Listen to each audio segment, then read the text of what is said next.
Hey there. You're listening to True Story No Cap. Real stories, no exaggeration, no lies. Just the raw, unfiltered moments life throws our way. Relax, lean back, and let's get started.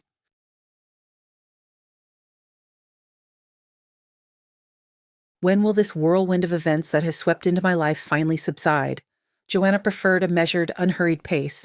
She would set off for work well in advance, choosing not the shortest route, but a picturesque one, past ponds dotted with lilies where she could treat the bold ducks to bread. She admired the smooth surface of the water, the sky, the flowers, and the cats she encountered. And a couple of times she was even late. Her friend Rita would remark with an inoffensive smile, "You're old-fashioned, Joe. You should have been born a lady of the 18th century. You'd stroll around with a fan, embroider with pearls on velvet. If the inheritance was good, no worries at all." Honestly, I wouldn't have minded that at all, Joanna agreed. And now, as funny as it was, she was about to come into an inheritance. Her grandmother had passed away, a resident of the capital, her father's mother, who had outlived her son by a whole decade. Joanna felt awkward, almost ashamed at the absence of deep grief, and confided this to Rita. Her friend waved her hands. "Oh, come on. You demand too much of yourself. You barely knew this grandmother." Now, I had a real grandmother from the village. All I had to do was ask her to look after me, and she'd rush over even on a passing truck, always with pies from the village oven. And there was so much love in her. Of course I cried when she was gone. But your Eleanor barely even spoke to you all. You see, she found her daughter-in-law unsuitable. "Rita, about the dead, speak well or not at all," Joanna reminded her. "The full proverb is different. About the dead, speak well or not at all, except for the truth. Google it if you don't believe me," Rita advised. "She didn't care about you getting to know and love her. She probably didn't need it. It's a good thing she wrote the will in your name. That was smart of her. After all, your father has some third cousins, you said. Your Ellie could have left everything to them out of spite, but she acted like a human being. So be glad you got lucky and remember your deceased grandma kindly. I wish everyone such a long and prosperous life." Indeed, Rita is right. Being happy about an inheritance doesn't mean being happy about Grandma Eleanor's death. Eugenia, Joanna's mother, called her mother-in-law the Queen of Spades, absolutely without malicious mockery or offense, with a hint of respect. Eleanor was precisely that kind of lady. Perhaps, of course, she was an artistic pretender, but now she had taken that secret with her. She had reached 90, having married several times, and with each new union she increased her fortune and acquired advantageous connections. From her first husband she even had a child, Joanna's father. Didn't want children, you were an accident. She decided to give birth, admitting it to her son without any embarrassment. As one of the distant relatives recounted at the funeral a week before her death, Ellie was still having a manicure and pedicure done. Joanna was slightly jarred by such a topic at a time of mourning, but Eugenia said that her mother-in-law herself would have understood it perfectly and wouldn't have been offended in the least. Rather, she would have worn a satisfied smirk on her inscrutable face. Returning home on a third-class train after the funeral, Joanna asked her mother, "Mom, how did you manage not to feel dislike towards her? I understand intellectually that I shouldn't attach importance to my mother-in-law's words, but sometimes I just hate her." "Joe, you just live too close to her and see each other too often." Her mother smiled tiredly. "Patricia is not a bad woman, but she doesn't have a life of her own, so she tries to interfere in yours. And why should I be offended by my mother-in-law? I'm grateful to Eleanor that she never meddled in my life with your father, never tried to break us up. Although most of my friends were sure she would. They thought since I was from a funny province, she would constantly remind him of it. They scared me terribly. But nothing of the sort happened. Eleanor was too busy with herself and her life to waste time on me. A selfish mother-in-law who lives for herself. Sometimes that's great. So I can honestly tell everyone, my mother-in-law was, perhaps, quite decent. And for leaving her granddaughter an inheritance, I respect her even more now. Not a petty lady, and honest. She didn't maintain relations for appearances, but she acknowledged you. I think she actually even liked you." Joanna hadn't seen Grandma Eleanor often, maybe 5 or 6 times in her life, and hadn't noticed that she particularly liked her. "No grandmas, please," Eleanor said upon meeting her 7-year-old granddaughter. "Just call me Eleanor like everyone else." And Joanna called her like everyone else, but used the formal you. Madame Eleanor didn't say a word against that. Are you going to tell Igor, your mother-in-law, that Eleanor left you an inheritance?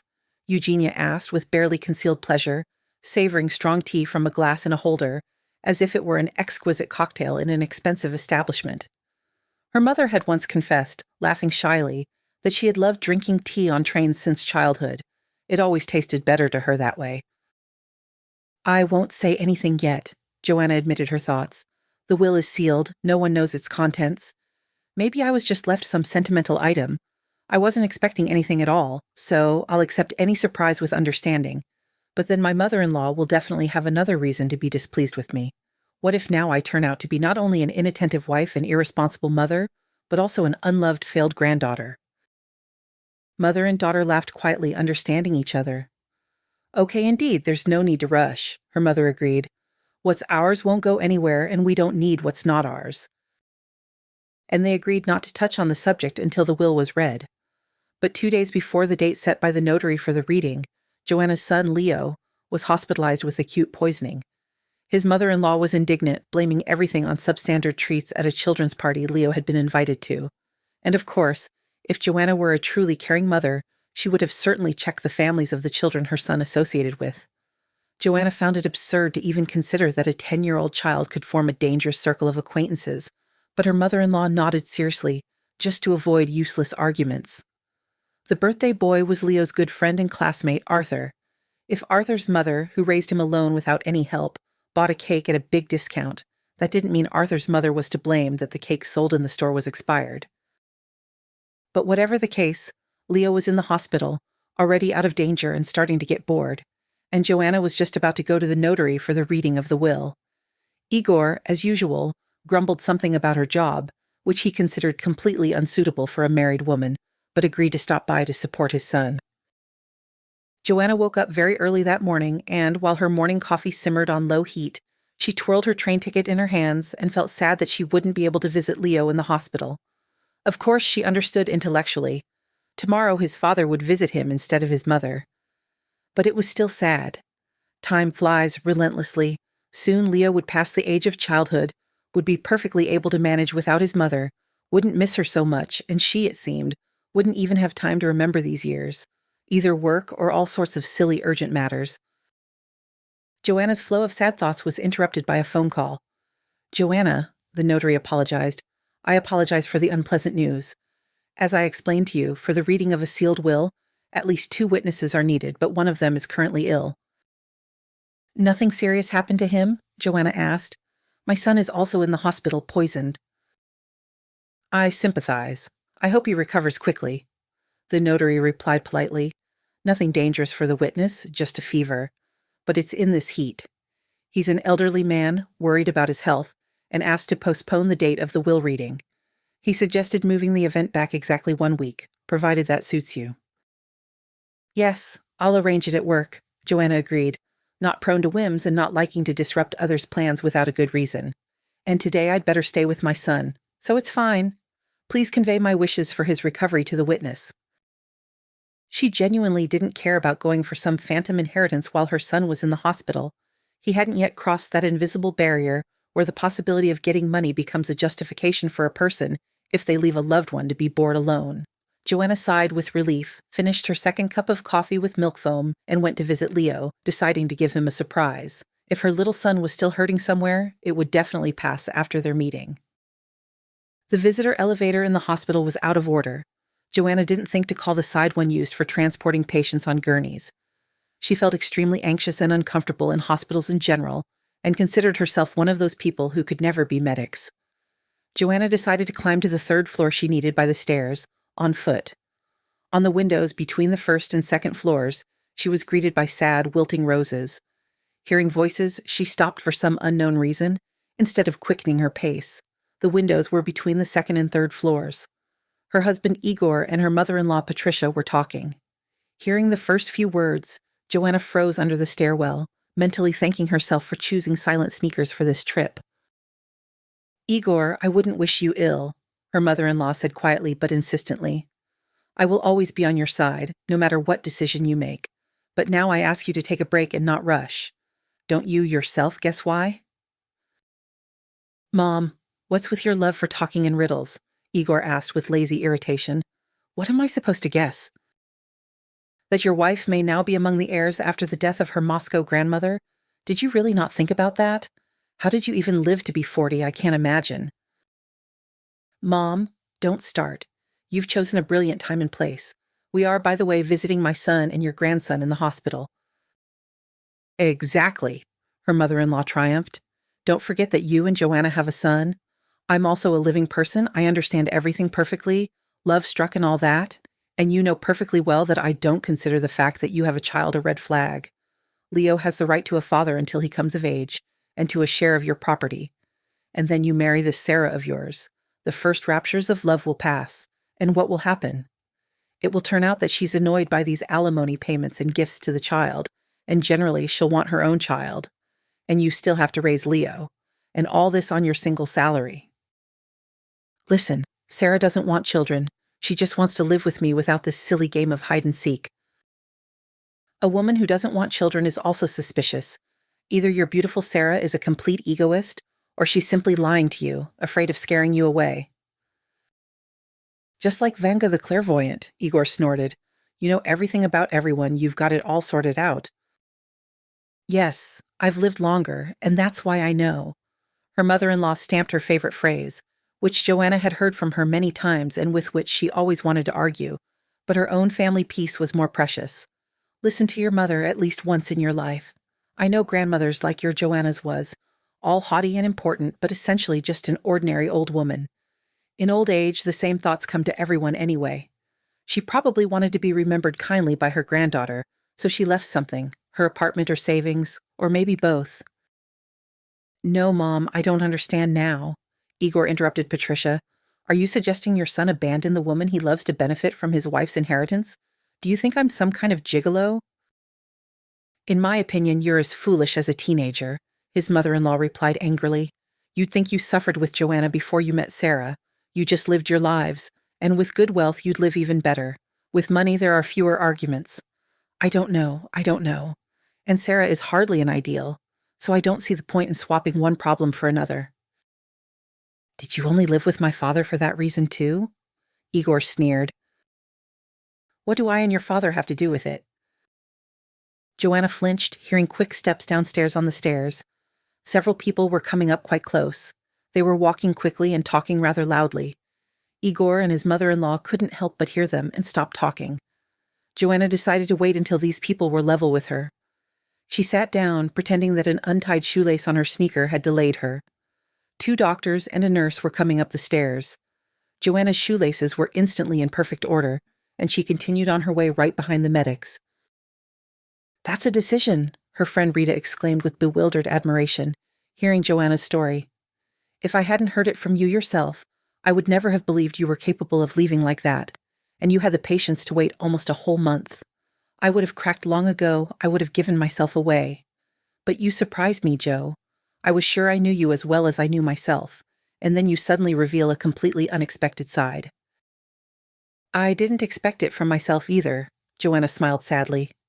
I like to think of myself as a tender young lady, completely incapable of making independent decisions. And what will you tell Leo? Tender young lady, Rita thought. Already? That's why I waited a month, so Leo would go to sports camp for his session. His classmate's parents recently divorced, and his father is already living with another woman. Leo told me himself. He worries about his friend, but he understands that things happen. He's unusually sensible for his age, Rita agreed. So I thought, if I leave now, and Igor will most likely already be living with Sarah, I won't have to invent any tall tales for my son. I've already exhausted myself waiting for Igor to honestly say, now you are a well-off woman, it won't be so scary for you to be alone, and I can finally admit that I fell in love with someone else. But he, it seems, decided to follow his mother's advice after all. When he objected to her, playing the nobleman, he simply didn't imagine the scale of my inheritance. Stop tormenting yourself. Rita tried to stop her friend. You chew on this every day. Have some pity on yourself at last. Rita, I pity both myself and this Sarah, so I just need a little more time to cry it out and I'll calm down, Joanna assured her. Why pity Sarah? Her friend snorted. When you get involved with a married man, Be prepared for all sorts of obstacles. I know my Igor, well, not mine anymore, perfectly well. He can convince any woman of the sincerity of his feelings if he sets his mind to it. I remember that from my own experience, and Sarah was surely confident in him, but he traded her for his wife's inheritance, for the opportunity to live comfortably, to buy, for example, a new car. He's already started subtly probing the ground, wondering if his beloved wife wants a brand new car instead of the old one. That's when I was closer than ever to giving myself away. I look at him and think, if the elevator in the hospital had been working then, I wouldn't have heard his conversation with his mother. I'd be living and rejoicing now, how good everything is with us, what a close-knit, loving family we are, and the thought that I could have lived my whole life with this hypocrite, sometimes even considering myself happy, is terrifying.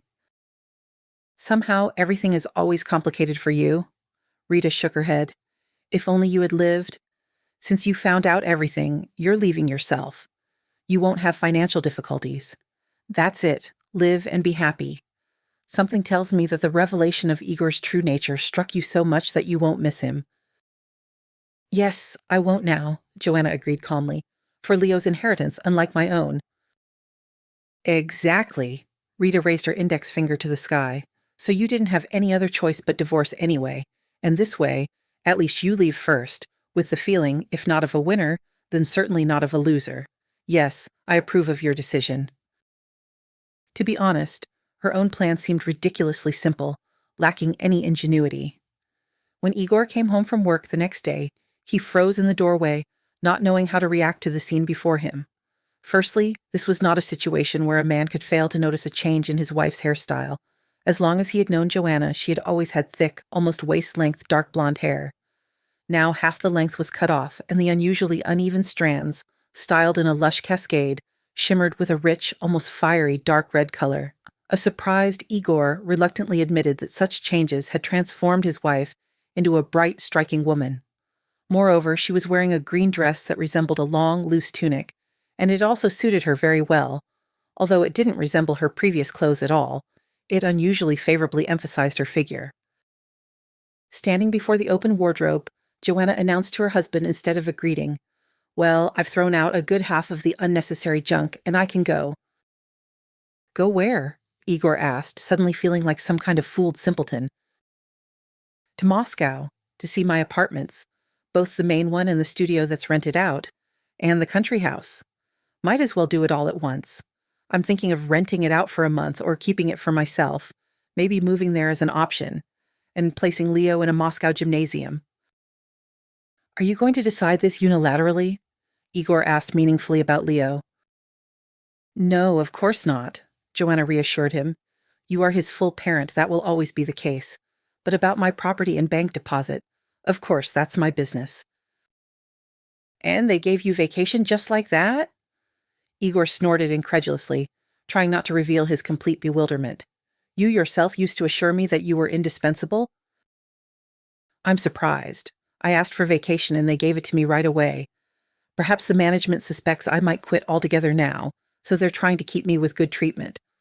Although thoughts of quitting and moving are indeed visiting me more and more often." "And you didn't even think of sharing them with me? Or at least warning me that you were going to Moscow?" "Perhaps only tomorrow, so you can consider yourself warned in advance." "And how long do you intend to stay there, in your capitals? You were just there a month ago, when the will was read. Are you going to keep commuting back and forth every month?" "I don't know exactly yet. There are too many things to do, and I'm inexperienced in such matters. Grandma's lawyers will advise me." "Well, it had to be done sometime." Igor withdrew into himself. "Did you think to prepare me something to eat, at least for the next 5 days?" "Igor, the freezer is full. Cook whatever your heart desires." "Don't you think you're behaving badly?" Igor tried to go on the offensive. "I don't think so," Joanna smiled amiably. "What, are you deliberately trying to pick a fight? This sudden change in you? You've adopted a new tone in conversation. Do you feel rich and independent?" "Don't envy me so openly." Joanna winked at her husband just as amiably. "I'm genuinely tired and don't want any arguments or showdowns. I just want to calmly pack and leave for my business." "Fine, leave. Just don't be surprised by what you see when you return." "Wonderful," Joanna smiled carelessly. Relax, don't be such a bore. Igor fell silent, snorted sternly, and didn't utter a word to his wife until late at night. He sat down at the computer, engrossed in his favorite strategy game, which she couldn't stand, considering it too aggressive. Joanna paid no attention to anything, packing until midnight. In the morning, when Igor was still sleeping, nose buried in the pillow, he opened his eyes and saw Joanna in front of him, skillfully made up in a tank top and jeans. Bye-bye, I'm off. She waved cheerfully right in front of her husband's nose, grabbed her wheeled bag, and headed for the door with a dancing gait. Even the creak of the key in the lock seemed mockingly cheerful to Igor. She was happy to leave, and she wasn't even trying to hide it. Had she already met some Moscow old man right at that funeral? Had she imagined herself a femme fatale? And for the sake of enduring all her antics, he had invented excuses for a whole month just to avoid seeing Sarah? What a fool he was now. Sarah, what are your plans for today? Igor said softly a couple of minutes later, sighing resignedly into the phone. Joanna was seen off at the station by her mother and Rita. Without consulting each other, they were in no hurry to leave, watching the train for a long time, even when there was no sound or trace of it left on the horizon. Maybe we should buy a pie, Rita? Her mother suggested hesitantly to her friend. Or do you also think station pies are pure poison? In my day, they were called sick makers. Oh, Aunt Eugenia, Rita confessed, I just adore those sick makers. Eating the pies wrapped in thin, flimsy napkins, they talked about Joanna. I would never have thought our Jo was capable of such decisiveness. Rita continued her confessions. You were much more spirited even in your school years. I'm only spirited on the surface, but in reality, I'm just loud, like an empty drum, Rita laughed. I'm even afraid to imagine what I would do if I were in a situation like Joanna's. I would surely throw a silly, loud tantrum, giving my husband a reason to be glad that such a hysterical woman was leaving him. After all, if a woman throws a tantrum, it means she's still hurt. I couldn't have played the role of a carefree heiress who doesn't care about her husband at all. But Joanna could. Yes, but in reality, it was very hard for her, I know, Aunt Eugenia sighed. My only hope is that a change of scenery will help her cheer up. She's been dreaming of traveling for a long time, but something always prevented it. Igor was always content with fishing trips and visits to friends' country houses, Leo was sent to sports camps, and my daughter kept postponing her life for later. You see how lucky Joanna was that her grandmother decided to leave everything to her? Rita picked up. And what if your Queen of Spades was a real witch and foresaw everything, knew everything? Eleanor was capable of that. Aunt Eugenia nodded with a smile. She had never felt dislike towards her mother-in-law, and now she even remembered this original personality with fondness. How did she manage it? She always did things her own way, considered only herself, but no one was angry with her, and all her ex-husbands wished her a happy new year. A witch, a real witch. Joanna, funny to say, was traveling in a compartment car for the first time in her life. She tolerated the journey well, was completely unpretentious, undemanding regarding comforts. She liked her fellow travelers as long as they weren't aggressive.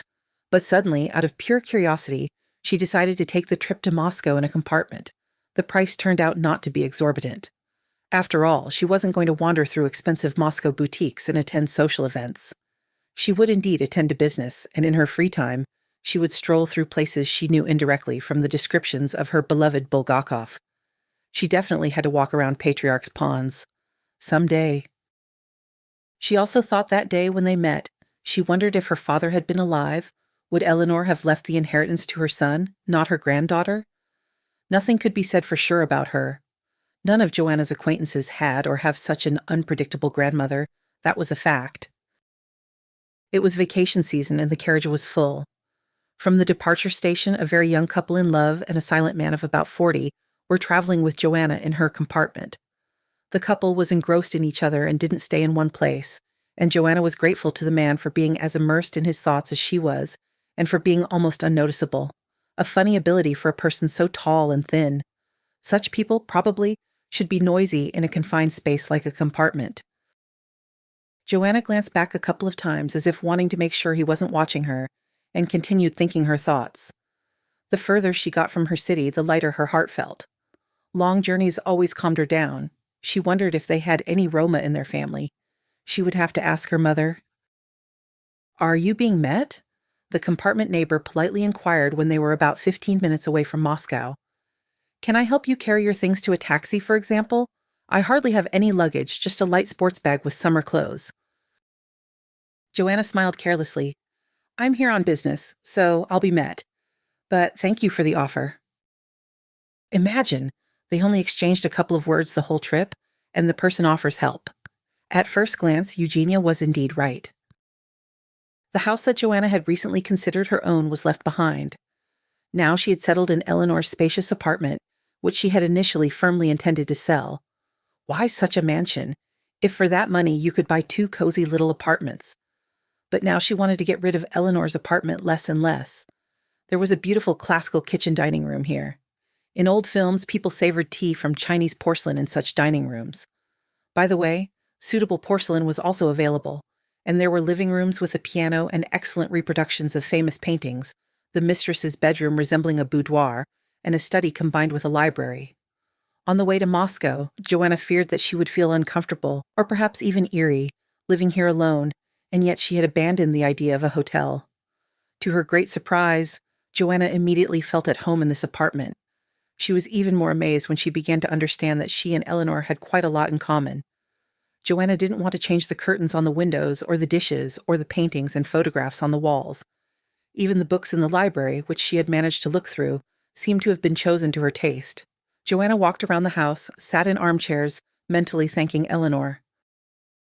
A nice studio with modern renovations, also part of Joanna's inheritance, was being rented by a young married couple, pleasant people who spent most of the day at work.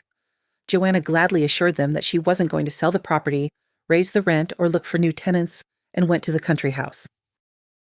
Joanna herself, and her parents too, had never had a country house, and no one complained about its absence. Joanna's father, Michael, believed that in a small green city surrounded by forests and lakes, it was absurd to stay in one place when you could discover new corners of nature every weekend. And they did just that as a family.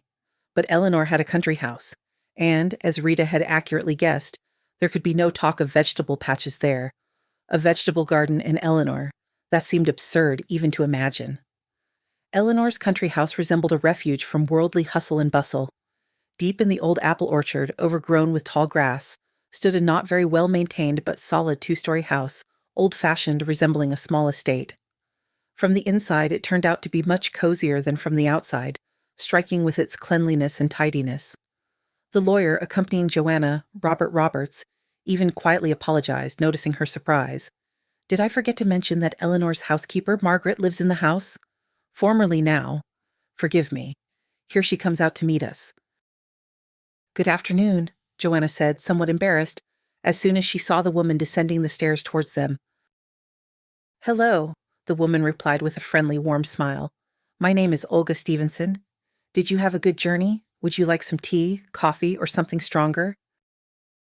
"Joanna," a flustered Joanna introduced herself. "Excuse me for the trouble. I thought no one lived here anymore. But what about you?" Joanna didn't know how to delicately ask the question that immediately came to her mind, so as not to offend the woman, and fell silent, choosing her words. "Don't worry." Olga Stevenson immediately understood everything and assured her almost cheerfully. "Everything is fine. I'll tell and explain everything now. Let's go into the dining room." And she went ahead, leading Joanna and Robert Roberts. Olga Stevenson was immediately likable, a lively lady of about 60, strong and fit, radiating friendliness and warmth. "Which of you is driving?" She winked, immediately opening a carved wooden box. "I can treat the passenger to my signature cranberry liqueur." Eleanor valued it highly. "I'm the eternal passenger," Joanna smiled. "I don't drive. Treat me." "I call Stevenson Eleanor. I got used to it over so many years. If it's unpleasant for you, I can use her proper name." "No, call her what you're used to," Joanna hastened to reassure her. "Excuse me, I really didn't know you were staying here after Grandma's death. No one told me anything. Who is paying you? You maintain exemplary order here. How much do I owe you?" "Oh," Olga Stevenson laughed, touched. "And the fact that I don't pay anything for housing here and breathe this mansion, this fresh apple orchard? You might even think of charging me for that. Actually, Eleanor also left me some money, and it's a considerable sum for me. Wasn't there something in the will about Olga Igorenko? That's me. Don't you remember who got what anymore?" "I didn't pay attention," Joanna admitted. Now that's a generous girl, a true aristocrat. Olga Stevenson praised her. In short, seriously, I really live here like in a sanatorium. There are shops with the essentials nearby, 2 of them. And what they don't have, neighbors from the city bring me. The neighbors are good, sociable, and quiet. They don't meddle in anything.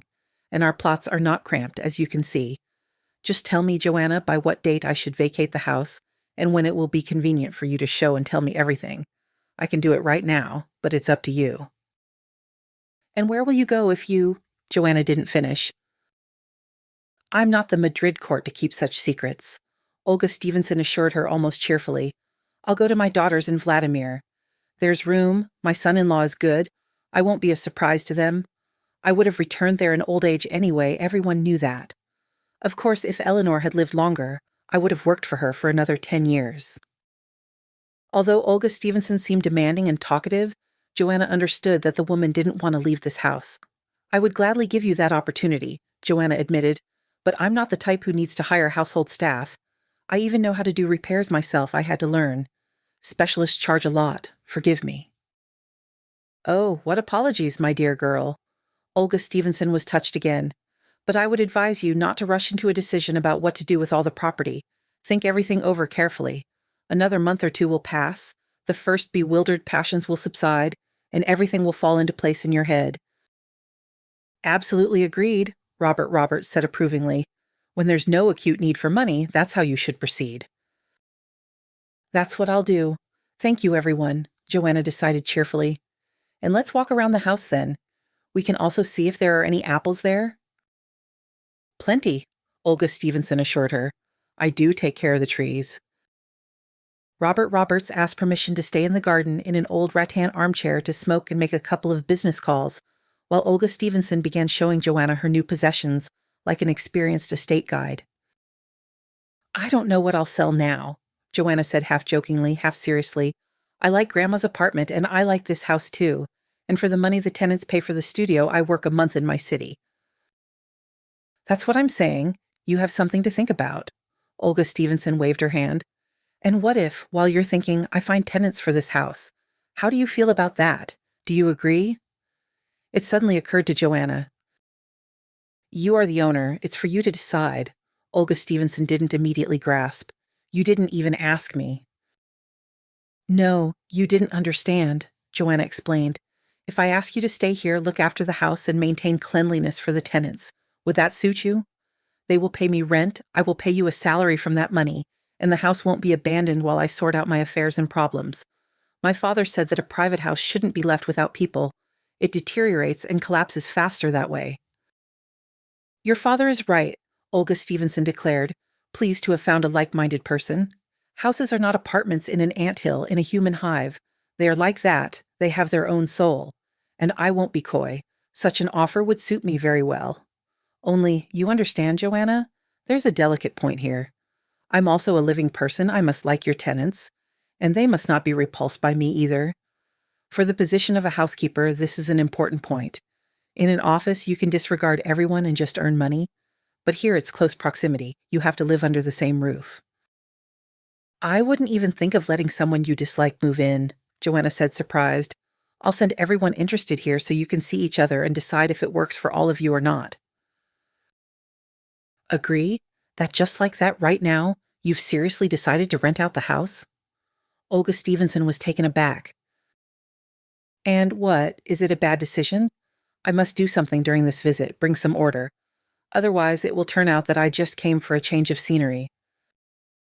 And that's also necessary sometimes, her interlocutor said with conviction.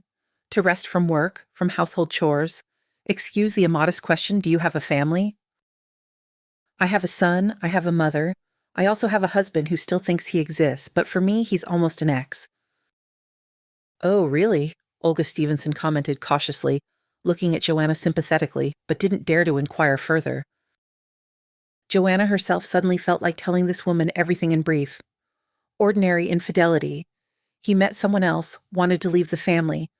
I accidentally overheard Igor telling his mother that he had decided to live with the woman he loved, and his mother-in-law was persuading him to wait, in case I got a good inheritance. He even got indignant about what kind of honest guy his mother took him for. What kind of honest guy I was married to. Is that what you thought? Olga Stevenson asked again. Yeah, Joanna confirmed, but it turned out I was wrong. Maybe the guy couldn't handle the scale of my inheritance.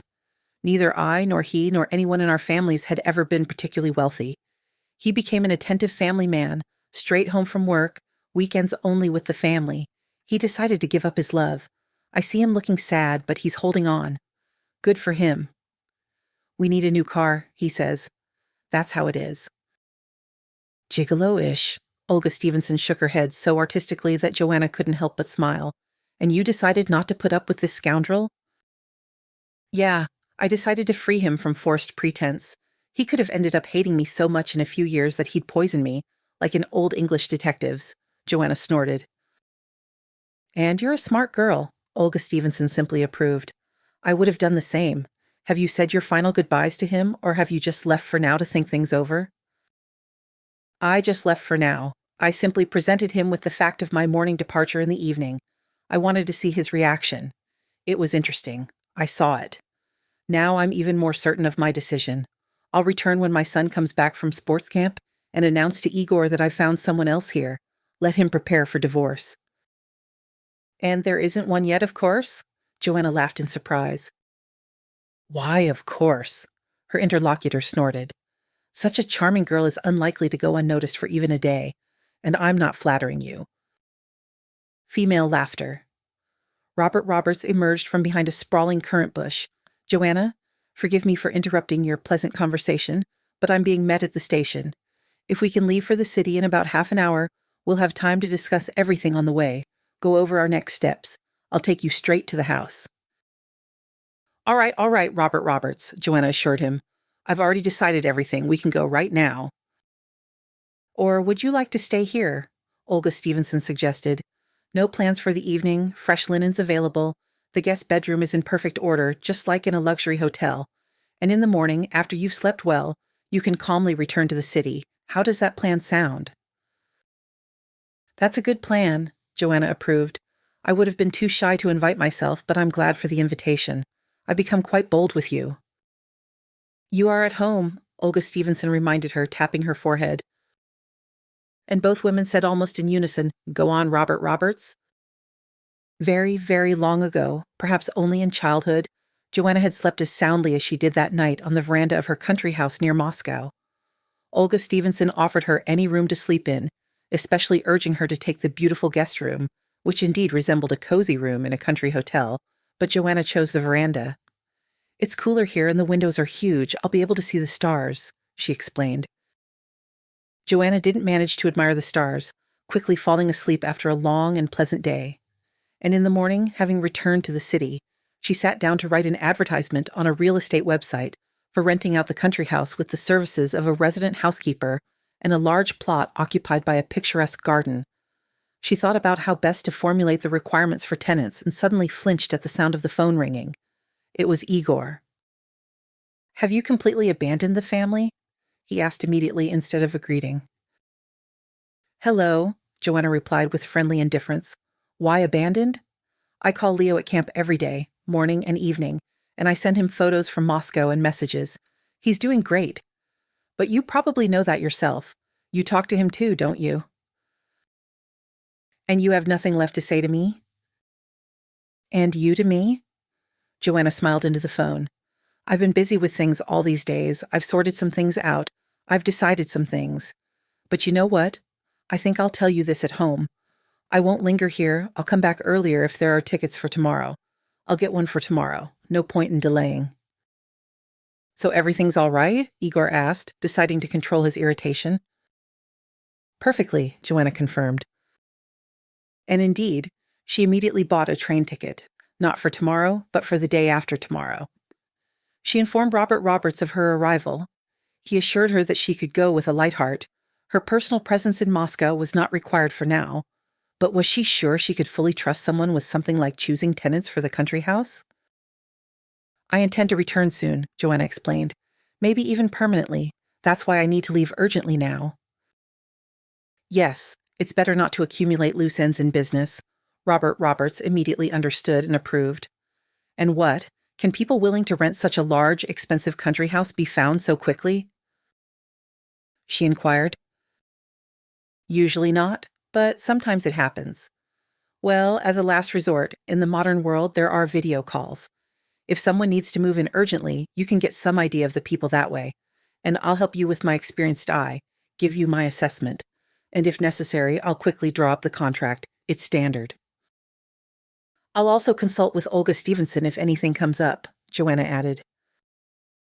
That's also a sound idea. Women in her profession often give accurate assessments of people. A good housekeeper is not just about sweeping, as some snobs believe. Joanna had nothing to add to that remark. She had never had to be either a housekeeper or a snob. She called a taxi and went to say goodbye to Olga Stevenson. They needed to finalize how they would select tenants, as Joanna didn't particularly like sharing her thoughts over the phone, preferring face-to-face communication.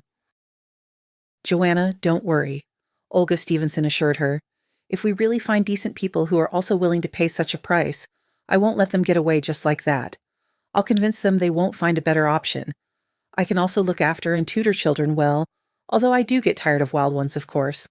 And I'm not a bad cook, unless, of course, people are used to exquisite cuisine. I might not make artichokes with anchovies every day, like in the best houses in Paris, but my pies and borscht are excellent. I won't be modest. I understood right away that you are simply a treasure, Joanna laughed. No, the treasure here is you, Olga Stevenson objected heatedly, as if someone was about to argue with her. You are offering me to continue working for the same salary Eleanor paid me, in a familiar environment. Otherwise, I would have to live a completely retired life. And I don't want to spend the money Eleanor willed me on myself. I'd rather help my daughter's family. And I can still earn money for myself for now. I go on vacation to the sea every year during the velvet season. I would be sad without the sea. So thank you, Joanna, and I will try to justify your trust. Why do you look so tired? I'm not tired. I'm just a little afraid of returning home, Joanna admitted. I've decided everything, and now I'm scared. I'm used to not arguing with anyone, not getting involved in adventures. And now I'm playing the part of a fiery redhead, a decisive heiress. But deep down, I'm just an ordinary provincial coward. Oh, you are quite the storyteller, Olga Stevenson admired. With this idea of yours to tell your husband, you are the spitting image of Eleanor. She also loved to invent things about herself, and everyone believed her, and everything turned out perfectly. So I'll be waiting for you here, with your son and mother, and holding on to decent tenants so they don't get off the hook. Joanna decided to inform Igor of her arrival time. It was not in her plans to meet Sarah, who could well be in the apartment with Igor. Do you want me to meet you at the station? Igor asked. No need, I don't have heavy luggage. I'll get there myself. Thank you for your concern. There were notes of sarcasm in Igor's voice, but now they only made Joanna smile. In the morning before leaving, she called her mother and warned her that she would spend the night at her place and stay with her until she moved into Eleanor's apartment. Are you absolutely sure you've made up your mind? Her mother sighed.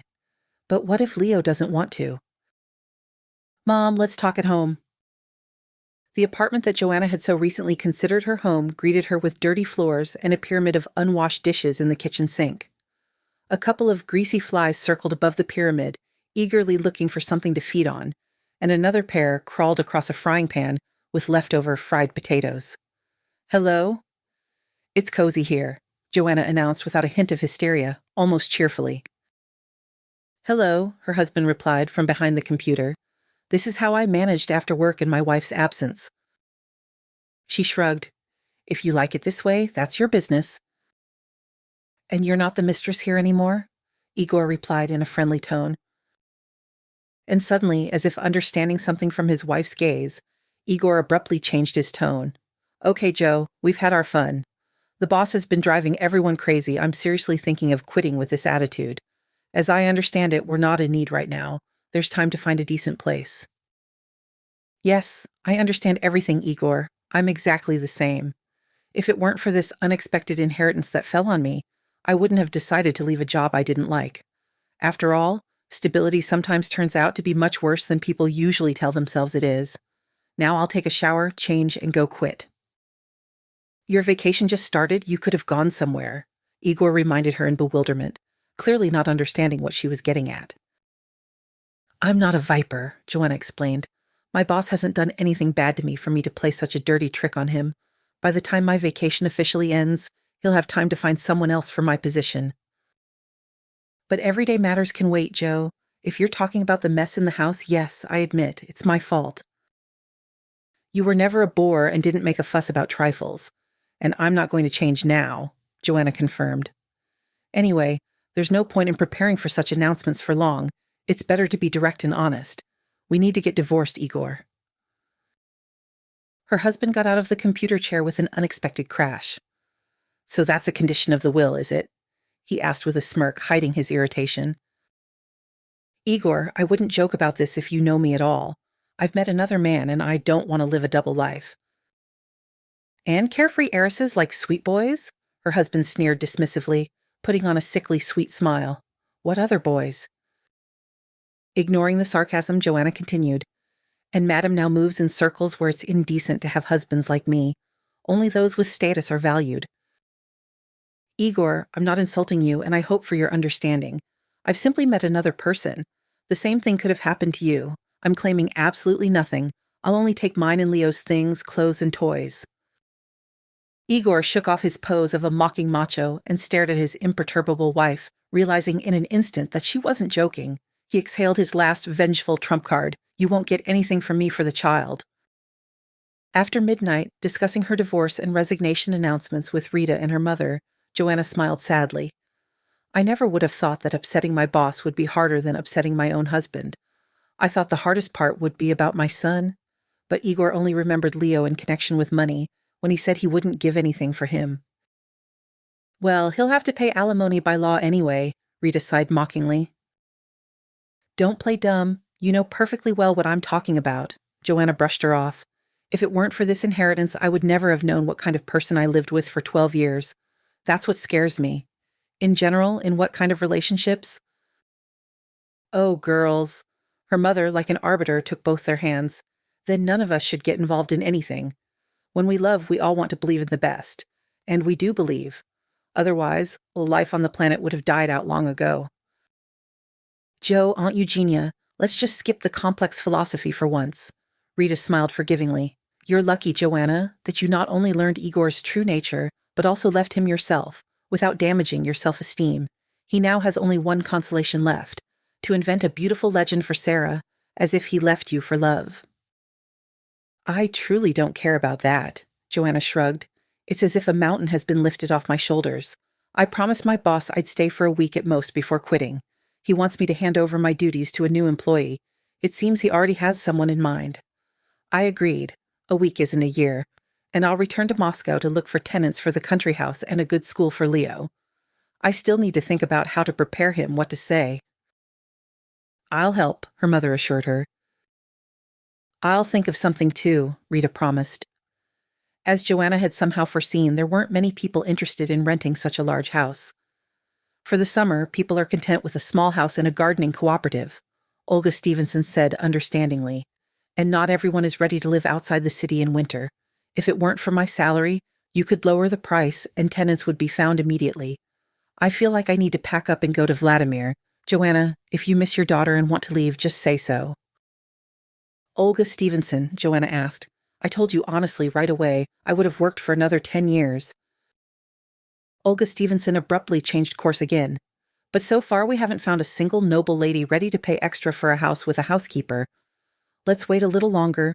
Not much time has passed. It's too early to draw conclusions. And Olga Stevenson meekly agreed to wait. Joanna spent nights either at her place outside the city or in the city apartment, walked around the city, filmed videos for Leo, whom his grandmother was supposed to bring to Moscow soon as his camp session ended. Leo was sad that his father had almost stopped calling. A week after Joanna's departure, Patricia called with the aim of expressing everything she thought about their immoral family. It turned out that Eugenia had once married a Moscow golden boy, hoping for a beautiful life, but miscalculated. But her daughter decided to get even for both of them. As soon as she received her grandma's inheritance, she heartlessly threw out of her life her undistinguished but honest and decent husband and the father of her child. Not even her status prevented her from doing this. Joanna's mother's voice was understanding but tired, and Joanna immediately after talking to her mother dialed her mother-in-law's number. Patricia, if you are overwhelmed with feelings, express them to me, not my mother. She has absolutely nothing to do with this story. And even better, Shift your attention to your son." A strange silence fell over her mother-in-law, and suddenly a silly, almost childish prank came to Joanna's mind, and she added after the prolonged pause, "Do you really think I don't have the means for a private investigation? This is regarding your son's honesty and decency." Patricia said goodbye in confusion. "At least now she definitely won't bother Mom," Joanna justified her invention. "We have a long-term tenant who's shown up here," she announced in a lively voice. "He couldn't reach you. The line was busy, so he called me. He asked when he could come and see the house. He asked relevant questions, wasn't scared by the price, and was polite. I remembered that you were planning to come to me for lunch tomorrow, and I took the liberty of setting a time for him 2 hours before lunch. Did I do the right thing, or should you call him back and change the time?" "We won't change anything. You did well." "I'll come earlier," Joanna promised. Recently, so many events had happened in her once unhurried life in such a short time that Joanna was not at all surprised by the new little surprise. When the man who wanted to rent Eleanor's picturesque country house got out of the car, Joanna recognized him as her fellow traveler, the silent neighbor from the compartment who had offered her help with her luggage when she was traveling to Moscow after the memorable conversation she had overheard in the hospital. The fellow traveler also immediately recognized Joanna, smiled in surprise, and then became embarrassed. "I remember you," he said just in case, as if Joanna might not have noticed. "My name is Grant. I need a house." "Everyone needs a house," Joanna smiled. "How many people are you?" "Just me," Grant replied. "I understood from the description on the website that this place—" Grant said that he was an architect and landscape designer, had his own bureau, had been working remotely with Moscow for a long time, visited often, and had even managed to buy an apartment here. Only it had remained empty all these years. His mother absolutely refused to move to Moscow, and he stayed with her. She wasn't the kind of person to live alone after his father's death, and he didn't need it. He was mobile. He would visit the capital on business, do everything, and go back. And recently she passed away. He decided to move here permanently, and suddenly he realized that he wasn't an apartment person. He wanted to live in a house outside the city. He bought a plot and is building a small house with a pond there according to his own design, and while it's being built, he decided to rent accommodation. Olga Stevenson immediately and unconditionally liked Grant, and she invited him to lunch in plain terms. "Joanna and I are about to have lunch here, and incidentally, we don't intend to starve and wait for you to leave. So welcome to the table." "I can't refuse such an honest and heartfelt invitation," Grant said happily. "It's such happiness. A house with its own Mrs. Hudson." After lunch, having managed to agree on the time for signing the contract, Joanna walked the future tenant to the gate and couldn't resist remarking, "On the train, you seemed like a very quiet person, and now it turns out to be the opposite." "Yes, I'm a chatterbox," Grant admitted with a smile, when he's not busy with work. "And you seemed very focused on the train then, immersed in serious problems, so I didn't bother you with conversation, although I really wanted to get acquainted." "Well, you are perceptive. You're a dangerous person." Joanna also couldn't help but smile. Now is a much better time. Then I really wasn't up for anything or anyone. A year later, having come to visit her daughter and grandson in Moscow, Eugenia, chuckling kindly, told Joanna simple news about mutual acquaintances. "I don't know from whom, but Patricia heard that you are indeed going to marry a Moscow gentleman, that I'm invited to the wedding," and then she just exploded. "Is she calling you again?" "No, she crosses the street to avoid me when she sees me. My friend Irene, it turns out, works with her new daughter-in-law, Sarah. She says Sarah looks sad now. Her mother-in-law told her to her face that she ruined her son's entire life, that he could now be living in Moscow in a huge apartment or a mansion of his choice, and because of Sarah, the family destroyer, he is now forced to languish his whole life. In short, Patricia said a lot of nonsense in her usual style. Everyone sympathizes with Sarah now, of course, except for those who are gloating that she shouldn't have gotten involved with a married man." "I'm on the side of those who sympathize," Joanna announced. "If it weren't for Sarah, I wouldn't have met Grant."